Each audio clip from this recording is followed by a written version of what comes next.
Le discernement des esprits nous permettra de bien protéger nos familles contre les attaques du diable.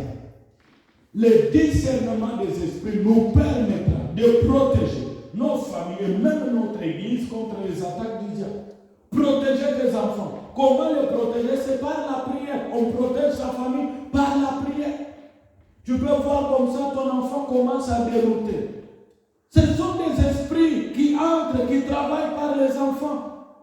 Et je vous dirai prochainement, l'un des moments où le diable s'attaque facilement aux gens, c'est quand ils sont encore petits. C'est pourquoi il faut encourager les enfants à demeurer au pied du Christ. C'est le travail d'un parent de prier pour ses enfants. Quand vous avez un père, une mère qui ne prie pas pour ses enfants, il a déjà livré sa famille au diable. Parce que la Bible dit, le diable rôde comme un lion rugissant, cherchant qui le dévorera. Et quatrièmement, on va s'arrêter par là, avoir le discernement des esprits nous permettra de détruire les œuvres du diable. Cela nous permettra de détruire les œuvres du diable.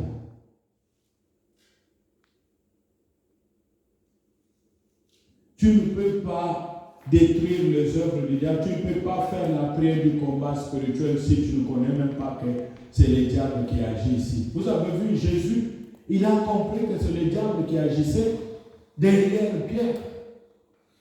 Et je veux tout simplement qu'on lise un dernier passage et nous terminons par là. Luc chapitre 13, verset 11 à 13. Luc 13, 11 à 13. Luc 13, verset 11 à 13. Luc chapitre 13, verset 11 au verset 13. Maman Yessa, lisez pour nous s'il vous plaît. Luc chapitre 13, verset 11 au verset 13. Et voici, il y avait là une femme possédée d'un esprit qui la rendait infirme depuis 18 ans. Elle était courbée et ne pouvait pas du tout se redresser. Lorsqu'il la vit, Jésus lui adressa la parole et lui dit, « Femme, tu es délivrée de ton infirmité. » Et il lui imposa les mains. À l'instant, elle se redressa et glorifia Dieu. Amen. À l'instant, elle se redressa et glorifia Dieu. Qu'est-ce qui arrive dans la vie de la femme? La Bible dit, pendant 18 ans, cette femme avait un problème physique. C'était une femme courbée.